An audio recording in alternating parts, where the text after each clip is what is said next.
Hey everybody. Hope everyone is having a great Tuesday. Thank you so much for joining us for another Tips and Tools Tuesday with this week Kelly Kratz, who you guys have met before on our Facebook Live sessions. And this week we are going to be talking about honoring the game, among other topics. And I want to encourage people who are tuning in, for the first time, who have come before, we want to make this interactive. And so if you have questions, if you have feedback, chat it in the comments. We're going to be following along here on my phone, so I'll see those come in. So definitely ask us your questions. And you have this expert in front of you, Kelly Kratz, for the next 30 minutes. So let's make the most of it. Kelly Kratz has been a PCA trainer leading workshops since 2009, so over a decade with Positive Coaching Alliance. And she played Division I sports. She's coached Division II basketball. She's coached her kids in youth sports. And so she is really an expert parent and coach for Positive Coaching Alliance. And so we're super excited to have her here with us again for the next 30 minutes. And so let's get started and jump right in. So Kelly, we're talking about honoring the game today. What does honoring the game mean? So that's a good question. So honoring the game is one of our 3 principles of positive coaching that we teach throughout every workshop that we do for parents, coaches, athletes, leaders, everybody. And honoring the game is really about culture. It's about respecting certain areas of your game, of your organization, of whatever you're doing. And we break it down into the acronym ROOTS, ROOTS, or ROOTS if you're from Minnesota. But the roots of honoring the game, if you really think about it, it's a great analogy because the roots are what holds a tree in place. The roots are what holds your team in place. So when all is going well and your team's doing great, everybody's getting along, you have the best parents in the world, everything is fine in your culture. Culture is really important when you need to fall back on times when things aren't going well. And that's where I think coaches sometimes just think that culture is just going to happen by itself. And because I've got a good group of kids, they're very talented athletes, they're dedicated, that the culture is just going to flow from there. So honoring the game, we talk about it a lot in our workshops, is something that coaches have to be really intentional about teaching the culture, because unfortunately kids these days play on multiple teams in multiple seasons. And so they might have a certain culture on a club team that's different from your high school team, that's different from a rec league that they were in, that might be different from a private trainer that they have. So when you are coaching a team for that season, that culture is in your control as coaches. And one of the coolest things, I think I'm finding a lot of positives in this quarantine period. Obviously, there's tons of negatives that everybody's showcasing, but one of the positives, especially for coaches, and me being a high school coach, is the ability to sit back and rethink things. And I'm not really thinking about skills and drills. I'm thinking more about the next time we're together or the next season, how will I change the culture? And how can I build this? And how can I be intentional and put things in place that are going to make a big difference? So would you like me to break down the roots case? Well, before you do that, I want to re-welcome everyone. And if people are watching, I want people to try to chat in what you think ROOTS stands for, or Oh, ROOTS. good one. So chat Roots. in if you can guess what ROOTS stand for in terms of honoring the game, and we'll go through each of those. And again, for those of you who are just joining, we're here with Kelly Kratz, PCA's national lead trainer, and we'll be live for another 25 or so minutes. And so definitely want to make it interactive, have questions from you guys. Let us know where you're watching from. We'll be here every Tuesday for Tips and Tools Tuesday. And so for those of you, again, who are watching and want to guess as to what the R or the O or the O or the T or the S stands for in ROOTS for honoring the game, write it in and then be quick, because I'm going to turn it over to Kelly now, and she's going to start to go through what those mean. All right. Anybody coming in? Not yet. I see people are tuning in and liking, but I don't see any comments yet. All right. Well, I'll go slow. How about that? We'll do it one at a time. So I think the R is probably the most obvious. We want to teach our teams to be respectful of the rules. And I was a classroom teacher for many, many years, and classroom rules were always a big part of the first week of school, making sure everyone's on the same page. One of the things that we like to do with our athletes and our students is empower them to come up with the rules for their own team. So we've got rules based on how we treat each other and things that happen, be on time for practice, always be prepared, always have your equipment. But then we also have the rules of the game. And I coach, high school lacrosse, and it seems like every year there's a rule change. I know there's a lot of sports where there's rule changes happening. So being really knowledgeable about the rules, and on the other side of that, being really knowledgeable of the loopholes in the rules, and that some of your opponents might be looking for ways to kind of sideswipe the rules, or making sure that your athletes understand the spirit of the rule, not only the rule itself, but what implications that rule has. And I think a lot of times also making sure parents understand the rules of the game is a big one. We don't encourage parents to ever coach from the sidelines. I went over that a lot, I think, in the last time. But it is really important for the parents to know the rules, because if the parents are going to be upset at an official, at least make sure that the parents know what they're upset about. And of course, not to be vocally upset, but we want them to understand the rules of the game. So that's probably the most important thing at any level, little guys through college level. Yep. That's the R for roots. And we haven't had anybody chat in yet, but we'll still give them some time. But so roots is how we define honoring the game. And so now, so R is for rules. And now let's go to the O. Okay, so the first O is we consider this respect for the opponents, respect for your opponents. So coaches, how are you teaching your players to be respectful of opponents? And you're going to hear that phrase a lot. I'm going to say, coaches, how are you teaching your players? Just like parents, how do you teach your kids to be respectful of their teammates or their friends or their neighbors? And this is so important because I think for many, many years, coaches sort of looked at opponents as an enemy. You know, they're the bad guy. This is war. And you hear that fight, win, smash them, kill them, crush them. You know, that whole mentality that the opponent is the enemy, where in fact, the origin of competition is really to strive with. And I don't know about you, Casey, but I know most of the games that I've played or I've coached, sometimes you go up against an opponent that you think, oh, we're going to crush this team. Like, this isn't going to be a problem. And it looks like the bad news bears out there. Like, it doesn't even look like your team knows what they're doing, because their skill level actually plays down to the level of the opponents. And conversely, sometimes I think, oh my gosh, this is going to be a really tough game, a really tough opponent, and we end up playing up to the level. So we consider a worthy opponent a gift. The game's not going to happen if the opponent doesn't show up. Right. So if you can start reframing and teaching your players that to respect the opponents, respect everything about them, from when they get to your field to when you're playing them, shake their hands, introduce yourself.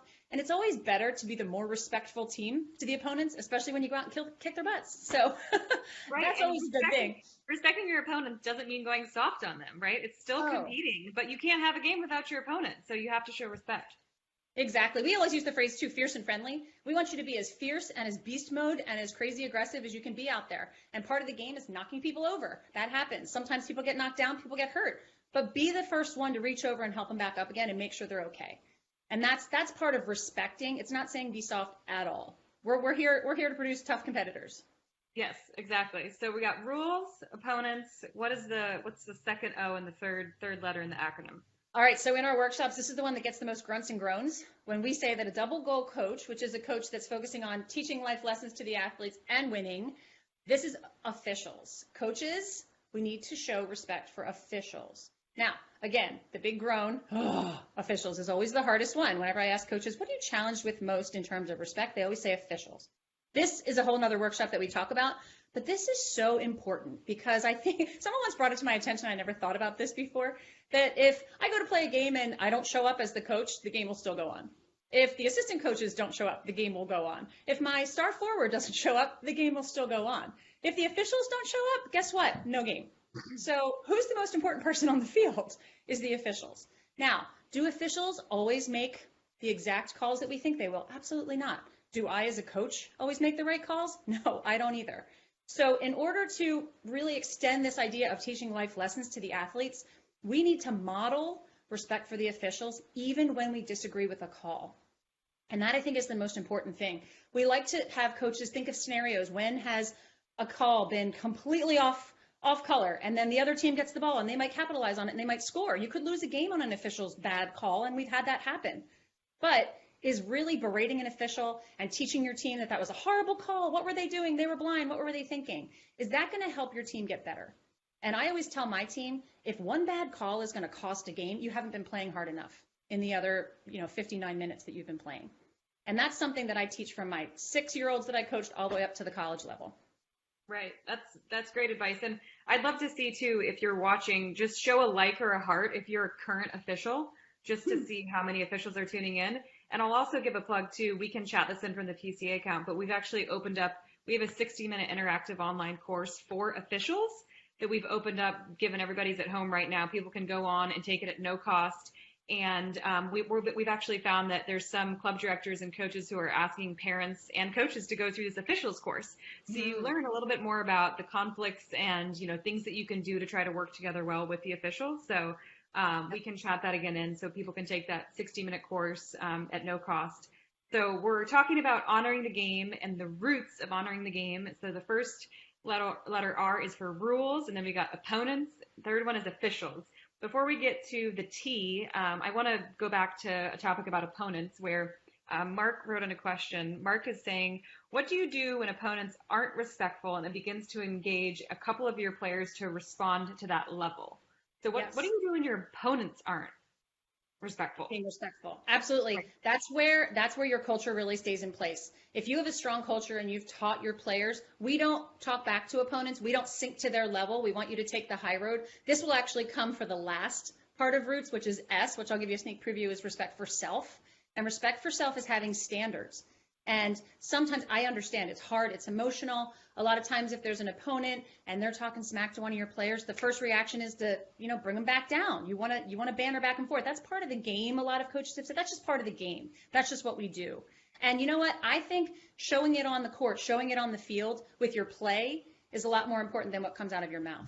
I had a coach years ago that had been coaching for 40 plus years. He had been a basketball coach, inner city Philadelphia, and he said it's really hard because the guys are close together. A lot of them have a history. They've been playing together or they've been enemies for a really long time. And he said, you know what I tell my players to do? I tell them to say 2 letters. So what? So somebody says something like that to you, something that gets you really riled up. You just respond with, oh yeah, so, and you walk away. You're giving them a comment to shut them up, for lack of a better word. And you're saving face by not moving down to their level. Most of the time, and we teach our athletes this as well, most of the time, if an opponent is hassling you or disrespecting you on the field, it's because they're intimidated by you. So take that as a compliment and don't go down to their level. Part of the culture. Great advice. And thanks for that question, Mark. If other people have questions, about honoring the game, officials, respect, or other topics, please chat them in. It looks like Ken wrote in, everyone should have to be an official to emphasize and experience how hard it is to make calls and have tough skin when everyone on both sides hates your calls. Yes. And I think, to that point, I think we have a resource in our online resource center about, sometimes parents can berate officials from the sideline, right? And sometimes I've seen that some coaches will assign a parent the official's role in a practice just to see how hard it is to see those calls and make those calls. Is that something that you would recommend, having parents?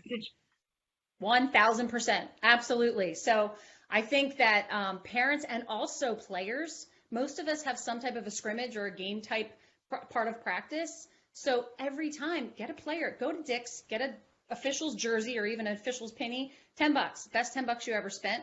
Slap it on one of your players that has trouble disrespecting officials and rotate them and let them see how hard it is to officiate. But especially at the youth level and even more so at the high school level, if you can get parents to come, a lot of times you can just elicit, like, I need help. I have a scrimmage here and I'm trying to coach and I don't have an official too. Could you come and be the official? And a lot of times parents will say, no, I'm sorry, I don't know the rules. And you know what? You can send them the rules and let them, okay, great, we'll schedule you for 2 weeks out so you can actually learn the rules of the game. And then come be an official with us. And I've had a lot of success with that. Not only, not in a negative way, but a lot of times it just, as you said, it helps parents realize this is harder than I thought. And when somebody wrote, I don't know who just wrote in the comment, but they wrote down that everybody hates the officials' calls. I disagree. I think 50% of the time the official is right. The other 50% of the time they're not. So every time the official or the umpire blows a whistle, half the room, half the field, half the court is going to be upset. So you have to remember that as an official, they're never going to please everyone. And again, that's where it really comes down to your culture. And as a coach, we need to model that. And it is hard. And we're going to get into tools for that in a little bit too, Casey. Yep, totally. So we're talking about honoring the game, the roots of honoring the game, rules, opponents, officials. Okay, so let's go to the T. What does the T stand for? Nobody guessed it yet? This is the Nobody guessed it yet. Paul Clay did say, Paul said we need more officials. Absolutely. Yes. I think I've read this crisis. Yep. Yeah, and officials, we are losing officials at an alarming rate. And you can even Google it and find out which sports are losing officials the most.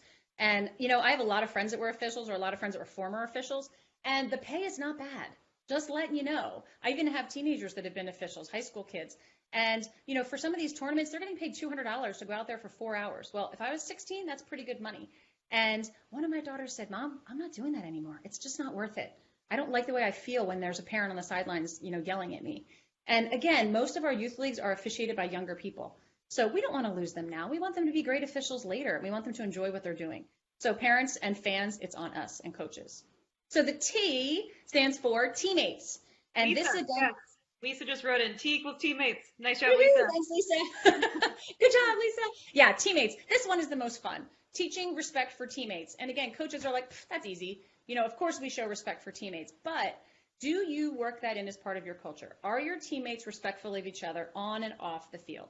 After practice, during practice, in the cafeteria, on the ride home?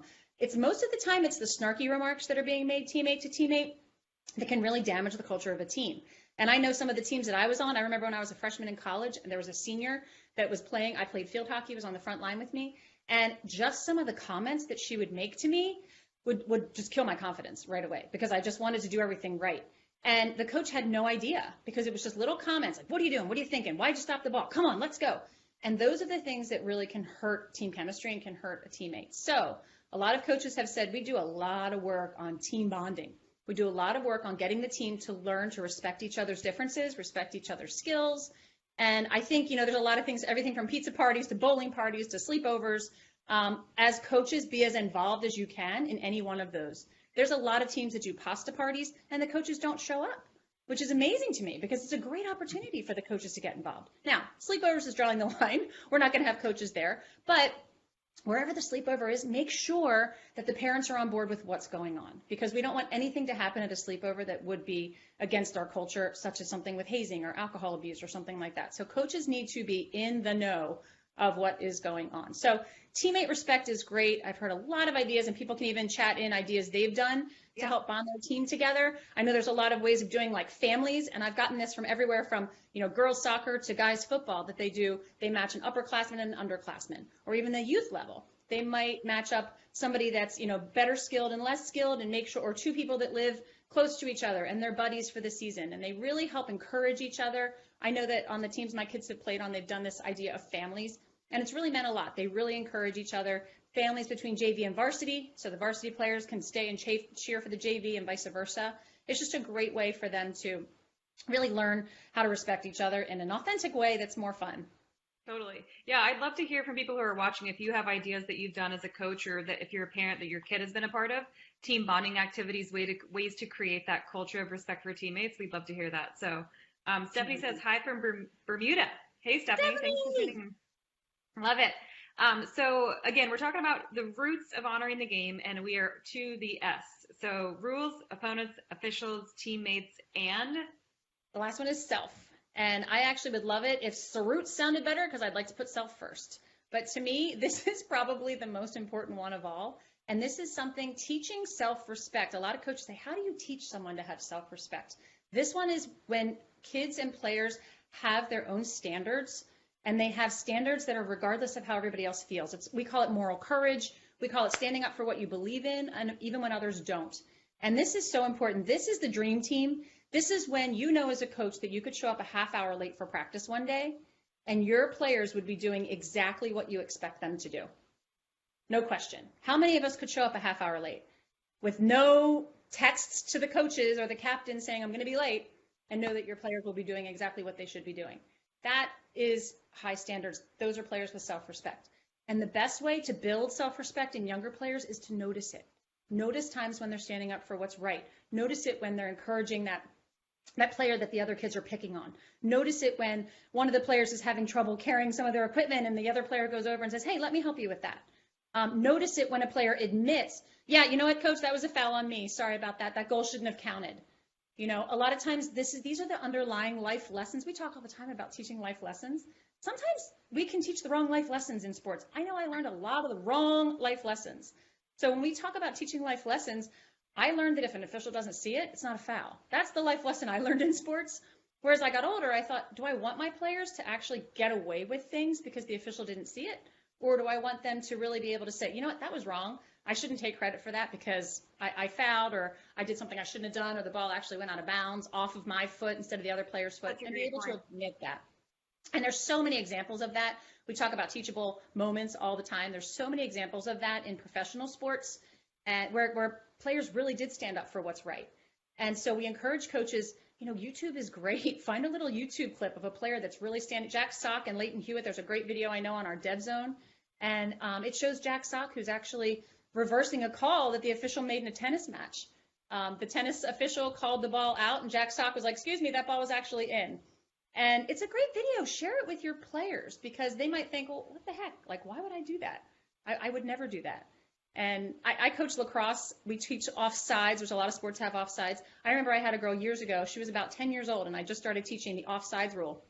And one of her teammates scored a goal, and she stopped in the middle of a game, and she looked over at the official, and she said, "That goal shouldn't count. I was offsides."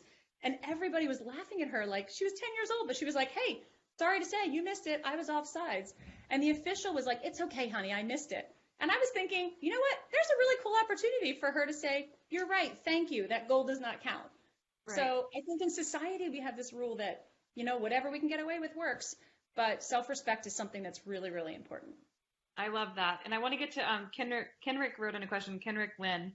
He is wondering, how do you help your athletes ignore or cope with negative noise they hear about their teammates when they're away from the team?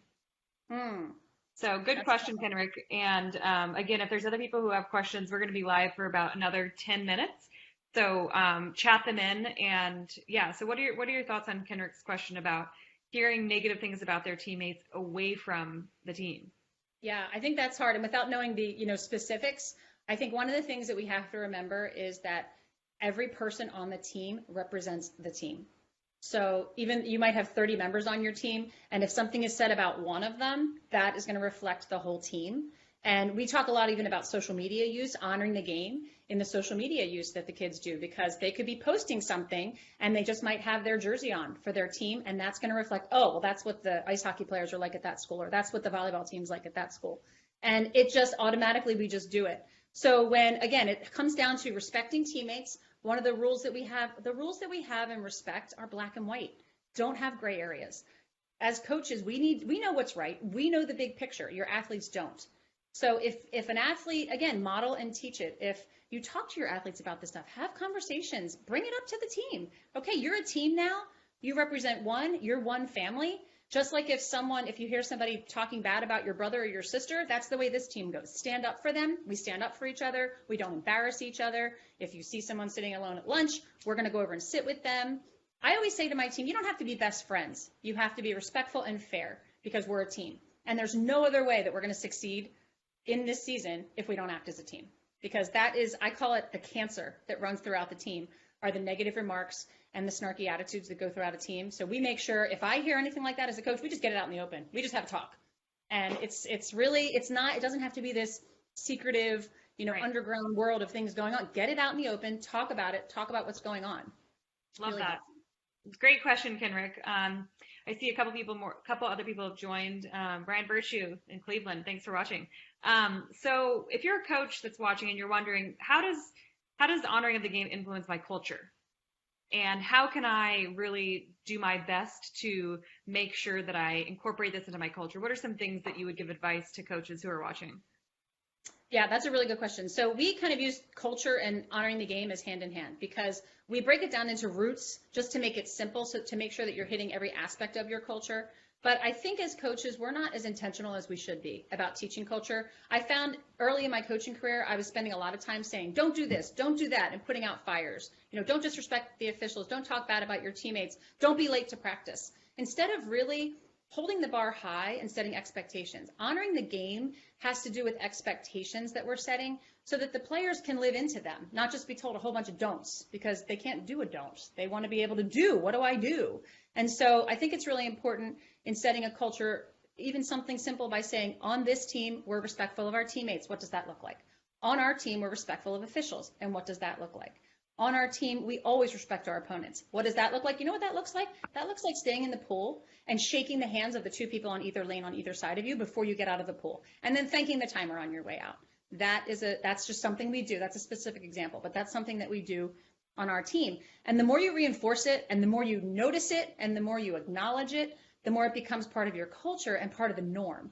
So that if anyone on your team ever decides, out of the blue, they get emotional and they scream at another player, they yell at an official, you get everybody to look at them like, oh, I can't believe you just did that. I mean, wouldn't it be awesome if disrespecting an official was like the worst thing you've ever seen anybody do, and only one person would ever consider doing that? Because it's just not the culture. It's not the way we do things here, and that's how we define culture. It's the way you do things on your team.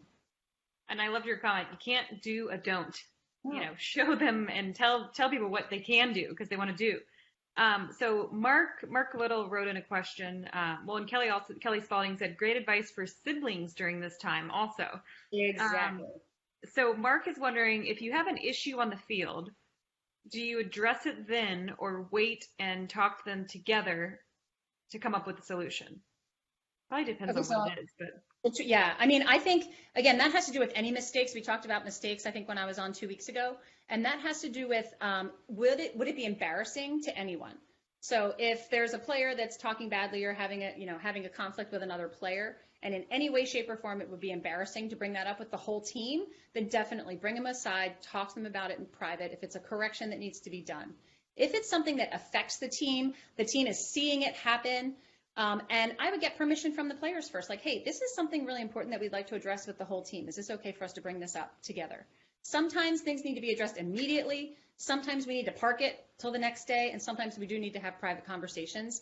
And I think, again, that's why we're the ones with the big picture and the adults. It is on a case-by-case basis, but sometimes when these things happen, it's an amazing teachable moment to be able to say, wow, this is something I could use as an example. Stop practice. Let's talk about this.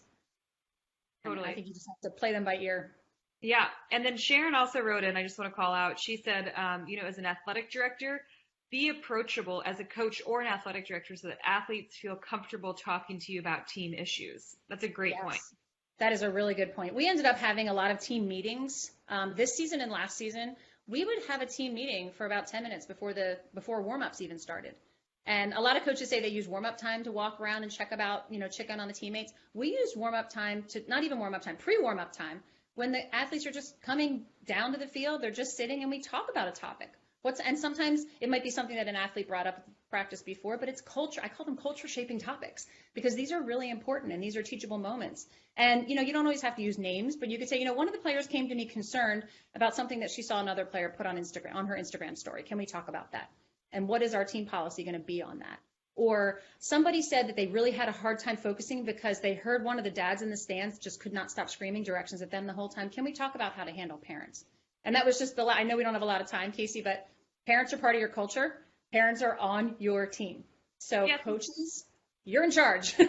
Yes. And just like a few specific things. And again, we can follow up in the comments about this, but when you're thinking about parents, and you think about some specific things that you can do to help create a positive parent culture within your overarching culture, what are some things that coaches could do or administrators?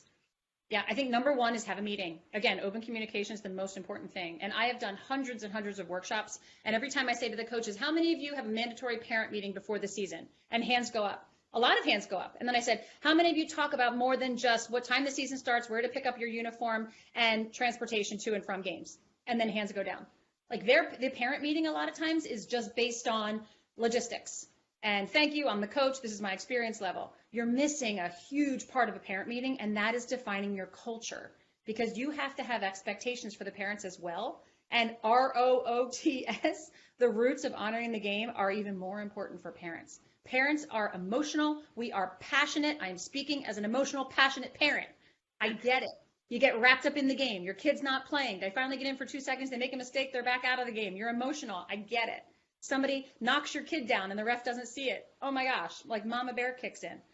But you've got to look at the big picture. Is me screaming in that moment, which is going to embarrass my player, it's going to berate the official, which is going to make them make worse calls for my team. It's going to embarrass the coach. Is that really worth it? Or we give parents tools, have a self-control routine. Okay, if you know it's a high stakes game and you know that you're going to be really upset, okay, I might need to sit a couple stands over. I might need to sit outside the fence so that I can walk away and cool myself down. If we know, coaches, we talk about too, nipping problems in the bud. If you know this has been a problem, talk to the parents, pull the parents aside and say, hey, Mr. and Mrs. Smith, I really love you coming to the game. Could really use your help in just keeping the fans in the stands really positive, really encouraging. So at the parent meeting, talk about how we don't want parents coaching in the stands. Talk about the 5-to-1 ratio. Talk about no directions cheering, where we just want you to be encouraging. And parents will listen. And if they don't, have a system in place. Is there a warning system? Is there something that you can do to tell parents, hey, you've got one warning here, next warning, we're going to have to take action and you're going to have to be removed from the field. We actually have a trainer down in Florida who said, if I hear a parent coaching from the stands, your child's coming out of the game. And I was like, ooh. That'll stop. There you go. And she said, works like a charm. Yeah, and I think too, we have this opportunity where there's no sports right now. All of us are going to go back to sports, and it's kind of this opportunity to reset. And coaches will have an opportunity to have these meetings to set their culture and to think about what they want to make sports when we go back. And we can share, we have a PCA parent meeting agenda, a sample that you can use and take things from. We can paste that in the comments as well. But just thinking about this opportunity, we're home, there's no sports, we're going to go back. And it's an opportunity to really think about the culture and use some of these tools that you've been talking about. Last thing that would love to hear you talk a little bit about is Culture Keeper. And what is the Culture Keeper, and how could coaches and parents utilize one for their program? Okay, so a Culture Keeper is a parent volunteer, or it could be an assistant coach if that's a possibility on your staff. Their job is to keep the culture. Their job is to uphold the positive culture that you want to have. So you might want to pick a different one every week, just like the snack person every week. You might want to have a different Culture Keeper every week. And their job is and you might have a yellow hat for them, or you might have a t-shirt or something that identifies them as the Culture Keeper. And this is told at the parent meeting, so everybody's aware that Mr. Jones is going to be the Culture Keeper for the next 2 weeks. During games, Mr. Jones is going to be on the sidelines. We even joke about having a bunch of dum-dum lollipops. They're parent pops. If Mr. Jones hands you a parent pop, that means stick the lollipop in your mouth and stay quiet. So it's just a way for a parent to be identified as the one that's going to be, maybe it's some hand signals. Maybe it's like, cool it, cool it, cool it, or just walking over saying, hey, it's okay, buddy. Or maybe it's a parent that knows the game most and can explain that rule, or can explain the foul, or explain why it just happened. And this is a part that I think, and I know we're out of time, but this is a part that I think is so important. As I sit in the stands as a parent who's not directly coaching, and I hear comments from parents, most of them are because of their things they don't understand. So I'll hear a parent saying, oh my gosh, that was ridiculous. Why would that ref call that? And I go, actually, the ref was right. That was the call that should have been called. And it stops parents in their tracks, like, oh, really? Okay. So right. The Culture Keeper is usually somebody that knows the game well, that can be able to say, hey, you know what, let's simmer down now. Because again, officials have said over and over again, the most obnoxious, disrespectful coaches, players, and fans will get the most 50-50 calls against them. And I don't want to put my kids' team or my team at a disadvantage, because I can't control myself. Right. Amazing advice from Kelly Kratz. Thank you guys so much for tuning in. In the comments, you'll see we linked to our free officials course. It's 60 minutes. You can take it online. We also have our athlete course that's available to take at no cost. So for those of you who are watching, please consider taking that. And then if you have a topic that you haven't heard yet on our Tips and Tools Tuesday, chat that also and let us know so we can filter through the comments and see if there might be a topic that we can address next Tuesday. And we'll be back with Kelly Kratz in 2 weeks for Tips and Tools Tuesday. And just want to thank you guys all. Thank you, Kelly, for spending time with everyone. And remember to honor the game. Thanks, everybody. Thanks, guys. Bye.